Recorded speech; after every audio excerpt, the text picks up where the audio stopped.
নমস্কার বন্ধুরা, Bhadreswar study centre চ্যানেলে তোমাদের স্বাগতম। আবার একটি নতুন নিয়োগ বিজ্ঞপ্তি প্রকাশিত করা হয়েছে, যেটি ডিভিশনাল রেলওয়ে ম্যানেজার কমার্শিয়াল ডিপার্টমেন্টের তরফ থেকে ইস্টার্ন রেলওয়ে শিয়ালদা ডিভিশনে। যেখানে যে নিয়োগ বিজ্ঞপ্তিটি প্রকাশিত করা হয়েছে, এই নিয়োগ বিজ্ঞপ্তিতে তোমরা যদি আবেদন করতে চাও, তার জন্য তোমাদের যে যোগ্যতা প্রয়োজন, অর্থাৎ শিক্ষাগত যোগ্যতা যেটি প্রয়োজন, সেটি হচ্ছে মাধ্যমিক পাস। তুমি যদি মাধ্যমিক পাস করে থাকো, যে কোনো পার্সেন্টেজ অফ মার্কস নিয়ে অবশ্যই তোমরা কিন্তু আবেদন করতে পারবে। তোমার বয়স যদি 18 থেকে 40 বছরের মধ্যে হয়, তাহলে অবশ্যই আবেদন করতে পারবে। তুমি মেল প্রার্থী হও বা ফিমেল প্রার্থী হও, প্রত্যেকেই কিন্তু এখানে আবেদন করতে পারবে। এটি তোমাদের জন্য একটা বড় অপরচুনিটি ইস্টার্ন রেলওয়ের তরফ থেকে। তো চটপট ভিডিওটা দেখে নাও, কিন্তু তার আগে প্লিজ একটাই রিকোয়েস্ট, চ্যানেলটাকে অতি অবশ্যই সাবস্ক্রাইব করে বেল আইকন অল করে দাও এবং ভিডিওটাতে এখনই একটা লাইক করে দাও। তো চলো মূল ভিডিওতে চলে যাচ্ছি।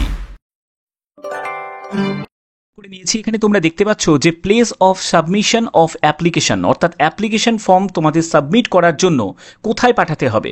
দেখো এখানে বলা আছে senior divisional commercial manager office, eastern railway, Sealdah, DRM building, room number 44, Kaiser street, Kolkata 7,14,000। এই যে ঠিকানাটা বললাম, এই ঠিকানায় গিয়ে কিন্তু তোমাদের ফর্মটা তোমরা জমা দিয়ে আসতে পারো, অথবা তোমরা কিন্তু বাই পোস্টেও কিন্তু জমা দিতে পারো। যে কোনো একটি মাধ্যমে তোমরা জমা দিতে পারবে। ওকে, পরবর্তী যেটি বলা হচ্ছে date of submission of application, অর্থাৎ অ্যাপ্লিকেশন ফর্ম জমা দেওয়ার তোমাদের ডেট। দেখো 25শে জুন থেকে তোমরা ফর্ম জমা দিতে পারবে আপ টু 15ই জুলাই পর্যন্ত। এখানে দেখো সকাল 11টা থেকে বিকেল 4টে পর্যন্ত এভরি ওয়ার্কিং ডে কিন্তু তোমাদের জন্য ওপেন থাকবে। সেখানে গিয়ে কিন্তু তোমরা জমা দিতে পারো, অথবা বাই পোস্টেও তোমরা জমা দিতে পারো। এখানে আরেকটা কথা তোমাদের আমি বলবো, যেহেতু এটা খুব বিজি ডিভিশন, মানে ইস্টার্ন রেলওয়ে সব থেকে বিজি ডিভিশন, যেখানে কমার্শিয়াল টাইপের কাজ হয়, যে ডিআরএম বিল্ডিং, ডিসিএমএ, তো এক্ষেত্রে তোমাদের কিন্তু টাইমটাকে মেনটেন করতে হবে। যদি তোমরা সেখানে গিয়ে তোমাদের যদি কোনো কোয়ারি থাকে, সেটাও তোমরা জেনে নিতে পারো। তার সাথে সাথে তোমরা যারা যারা ফর্ম জমা দিতে যাবে, তারাও কিন্তু চেষ্টা করবে টাইমটাকে মেনটেন করা, যেটা 11টা থেকে বিকেল 4টে।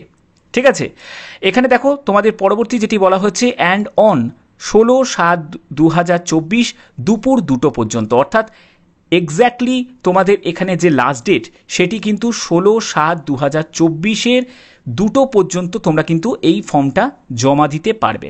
ঠিক আছে, 16ই জুলাই তোমাদের লাস্ট ডেট থাকছে। এখানে তোমাদের বলা হচ্ছে date of opening application box, অর্থাৎ তোমরা যে বক্সে গিয়ে ফর্মটা তোমরা জমা করলে, ওখানে একটা বক্স রাখা থাকবে, সেই বক্সে গিয়ে তোমরা ফর্মটা জমা দিলে, এরপর সেই বক্সটাকে ওপেন করা হবে, সেটা 16ই জুলাই 2024 আড়াইটের সময় ওপেন হয়ে যাবে। এবার তোমরা কিভাবে জানতে পারবে যে তোমাদের সেই তালিকায় নাম আছে নাকি, সেটার জানার জন্য এখানে দেখো বলা হয়েছে যে নোটিশ বোর্ড লোকেশন বা ওয়েবসাইটের মাধ্যমেও তোমরা কিন্তু কমপ্লিট ডিটেলস জেনে নিতে পারো, ইনক্লুডিং অ্যাপ্লিকেশন ফর্ম। এখানে অ্যাপ্লিকেশন ফর্ম সেটাও তোমাদের কিভাবে ফিল আপ করবে সেটাও আমি দেখিয়ে দেবো। এবং পরবর্তী যেটি বলা হচ্ছে senior divisional commercial manager office, অর্থাৎ ডিসিএম যে অফিসে যাবে, সেখানে eastern railway, Sealdah, DRM building, room number 44, Kolkata 7,14,000। এই ঠিকানা গিয়েও কিন্তু তোমরা তোমাদের যদি কোনো কোয়ারি থাকে, অবশ্যই তোমরা সেটা জেনে নিতে পারো, অথবা তোমরা কিন্তু এই যে অফিসিয়াল ওয়েবসাইটটা দেখছো, এই ওয়েবসাইটেও কিন্তু তোমাদের জানিয়ে দেওয়া হবে যে তোমার সেখানে নামের তালিকায় নাম আছে নাকি। ঠিক আছে, তো এবার দেখো এখানে যারা যারা আবেদন করবে, তাদের ক্ষেত্রে কি কি শিক্ষাগত যোগ্যতা, বয়স, কি কি ডকুমেন্টস তোমাদের লাগবে, সব কিছু তোমাদের ডিটেলসে বলে দিচ্ছি। একটু ভিন্ন রকমের কিন্তু এখানে আবেদন হবে, ব্যাপারটা ভালো করে বুঝে নাও, খুব সিনসিয়ারলিভাবে ব্যাপারটা শোনো, দেখো, তাহলে কিন্তু সম্পূর্ণ ব্যাপারটা বুঝতে পারবে। দেখো 2 নম্বর যে কলমে যেটা বলা হয়েছে, the applicant should not below 18 years, অর্থাৎ তোমার বয়স যদি 18 বছরের কম হয়, তাহলে কিন্তু আবেদন করতে পারবে না। তোমার বয়স কিন্তু 18 বছরের ঊর্ধ্বে হতে হবে। কত ঊর্ধ্ব সীমা বয়স যেটা, সেটা কিন্তু এখানে উল্লেখ করা নেই।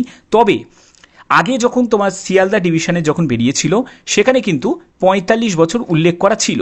তবে আমি সেই অনুযায়ী 40 বা 45 বছরের মধ্যে তোমার যদি বয়স হয়ে থাকে, তাহলে কিন্তু অবশ্যই তোমরা আবেদন করতে পারবে। এজ রিগার্ডিং বা কোনো যদি তোমাদের কোনো কোয়ারি যদি থাকে, আমি বলবো অনেক দিন সময় আছে, 25 তারিখ থেকে যেহেতু অ্যাপ্লিকেশন ফর্ম জমা দেওয়া যাবে, তো তার আগে তোমরা চলে যেতে পারো সেই ডিসিএম বিল্ডিংয়ে, সেখানে গিয়ে কিন্তু তোমরা যাবতীয় তথ্য কালেক্ট করে নিতে পারো, ঠিক আছে। এবং দেখো তোমাদের এখানে বলা হচ্ছে এজ অ্যাজ অন ডেট, অর্থাৎ সেই ডেট অনুযায়ী কিন্তু তোমাকে এজ ক্যালকুলেট করতে হবে। এবং বলা হচ্ছে কপি অফ এজ প্রুফ, তার জন্য তোমাকে কপি অফ এজ প্রুফ দিতে হবে, যেটা তুমি মাধ্যমিকের মানে 10th অ্যাডমিট কার্ড দেবে, ঠিক আছে, যেটা তোমাদের অ্যাপ্লিকেশন ফর্মের সাথে অ্যাটাচ করতে হবে। পরবর্তী যেটি বলা হচ্ছে the applicant must be at least 10 standard, অর্থাৎ মাধ্যমিক পাস যোগ্যতা তোমার কমপক্ষে থাকতে হবে, কমপক্ষে থাকতে হবে। অর্থাৎ যাদের হায়ার কোয়ালিফিকেশান আছে, তোমার যদি হায়ার কোয়ালিফিকেশান থাকে কোনো অসুবিধা নেই, তুমি তবুও কিন্তু আবেদন করতে পারবে, মানে উচ্চ মাধ্যমিক থাকুক বা গ্র্যাজুয়েশন থাকুক, যে কোনো যোগ্যতা থাকে তুমি কিন্তু আবেদন করতে পারবে। কিন্তু এর জন্য কিন্তু তুমি এক্সট্রা কোনো সুযোগ সুবিধা কিন্তু পাবে না, তোমাকে মাধ্যমিক পাস যোগ্যতার প্রার্থীদের মতনই কিন্তু তোমাকে ট্রিট করা হবে। পরবর্তী যেটি বলা হচ্ছে should have working knowledge in simple English, অর্থাৎ ইংলিশে সাধারণ জ্ঞান থাকতে হবে। এটা কেন চাওয়া হয়েছে সেটাও বলা হয়েছে। Read the name of station, অর্থাৎ স্টেশনের নাম পড়তে পারা। ভ্যালু অফ টিকিট, যেহেতু তোমাদের টিকিট সেলিংয়ের কাজ করতে হবে, তো সেক্ষেত্রে এটা কিন্তু তোমাকে নলেজটা থাকতে হবে। কপি অফ এডুকেশন কোয়ালিফিকেশন, অর্থাৎ তার জন্য তোমাদের কিন্তু এডুকেশন কোয়ালিফিকেশনের সার্টিফিকেট, দেখো এখানে সার্টিফিকেটের কথা উল্লেখ করা হয়েছে, তবে আমি একটা কথা বলবো, তোমরা মার্কশিটও দেবে, ঠিক আছে, মার্কশিটও দেবে এবং সার্টিফিকেটও দেবে মাধ্যমিকের, ঠিক আছে। আচ্ছা, পরবর্তী যেটি বলা হচ্ছে applicant must submit along with the application, অর্থাৎ অ্যাপ্লিকেশন ফর্মের সাথে তোমাদের মেডিকেল সার্টিফিকেটও দিতে হবে। এই মেডিকেল সার্টিফিকেট তোমরা কোথায় পাবে? কোনো গভর্নমেন্ট কোনো হসপিটাল চলে যাবে, সেখান থেকে কোনো ডাক্তারের কাছ থেকে মেডিকেল সার্টিফিকেট নিয়ে নিতে পারো, বা যে কোনো এমবিবিএস ডাক্তারের কাছ থেকে তোমরা মেডিকেল সার্টিফিকেটটা নিয়ে নেবে। এখানে বলা হয়েছে she is fit for active service and free from any communicable disease, অর্থাৎ তুমি যে কাজে তুমি নিযুক্ত হচ্ছ সেই কাজের জন্য তুমি ফিজিক্যালি মেন্টালি ফিট আছো নাকি, তার জন্য কিন্তু এই সার্টিফিকেটটা চাওয়া হয়েছে, মেডিকেল সার্টিফিকেট চাওয়া হয়েছে, ঠিক আছে। আশা করি তোমরা বুঝতে পেরেছো। আচ্ছা, পরবর্তী যেটি বলা হচ্ছে যে any application receive without any one more above the required the documents rejected, অর্থাৎ ব্যাপারটা ভালো করে বুঝে নাও। অ্যাপ্লিকেশন ফর্মের মানে যা যা তোমাদের অ্যাপ্লিকেশন ফর্মের সাথে অ্যাটাচ করতে বলা হয়েছে, মানে ডকুমেন্টস, এই ডকুমেন্টসের যদি একটি ডকুমেন্টসও তোমরা যদি মিস করে যাও, তাহলে কিন্তু এই ফর্ম কিন্তু তোমাদের বাতিল হয়ে যাবে।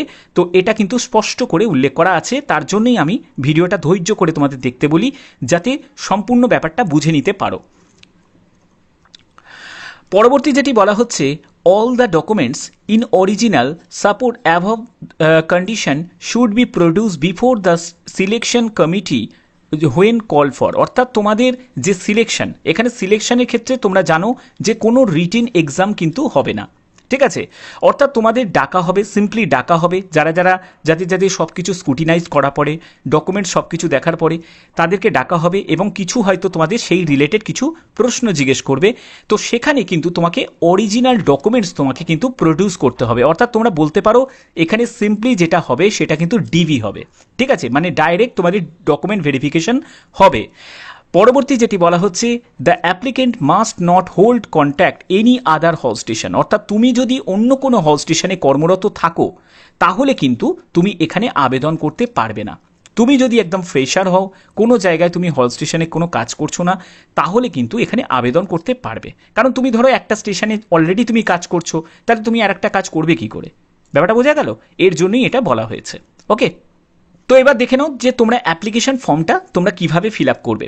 তোমাদের যে নিয়োগের জন্য এখানে বলা হয়েছে এঙ্গেজমেন্ট অফ হল্ট এজেন্ট, যেটাকে তোমরা STBA বলতে পারো, মানে স্টেশন টিকিট বুকিং এজেন্ট পদে তোমাদের নিয়োগ করা হচ্ছে, যেখানে তোমাদের হল স্টেশনের নাম তোমাকে লিখতে হবে, এবং তোমাকে station in eastern railway Sealdah ডিভিশনের অন্তর্গত, এবং তোমাকে এখানে একটি পাসপোর্ট সাইজের ছবি লাগিয়ে দিয়ে এখানে সেলফ অ্যাটেস্টে দেখতে পাচ্ছ তোমার নিজের সই তুমি করবে। এরপরে তোমাকে এখানে ক্যাপিটালে তোমার নামটা লিখবে, ফাদার নেম এখানে অবশ্যই তোমাদের লিখতে হবে, এজ, ডেট অফ বার্থ, এখানে তুমি এজটা দিলে, তারপরে তুমি এখানে ডেট অফ বার্থটা দিয়ে দেবে। এরপরে হচ্ছে এডুকেশন কোয়ালিফিকেশান। এডুকেশন কোয়ালিফিকেশান নিয়ে তোমাদের একটা কনফিউশন থাকতে পারে যে স্যার আমার তো গ্র্যাজুয়েশন, তাহলে আমি কি করতে পারি? তো এখানে যদি তোমার গ্র্যাজুয়েশন থাকে তুমি গ্র্যাজুয়েশন যোগ্যতাও দিতে পারো, অথবা তুমি মাধ্যমিক দিয়েও ছেড়ে দিতে পারো, ঠিক আছে, অসুবিধা কোনোটাতেই কিছু হবে না। পার্মানেন্ট রেসিডেন্ট অ্যাড্রেস তোমাকে এটা কিন্তু দিতে হবে, আপ টু কিন্তু পিনকোড পর্যন্ত সম্পূর্ণ কিন্তু এখানে দেবে, কোনো আতখাচা ফিল আপ করবে না, ঠিক আছে। এর পরবর্তী যেটি লাগছে, whether the certificate registered medical practitioner তো fit for active service free from any communicable disease, তার জন্য এটা সাবমিট করতে হবে, অর্থাৎ মেডিকেল সার্টিফিকেটটা কিন্তু তোমাকে দিতে হবে। ওটা কিন্তু আগেই তোমার সিলেকশনের আগেই কিন্তু তোমার চাওয়া হয়েছে।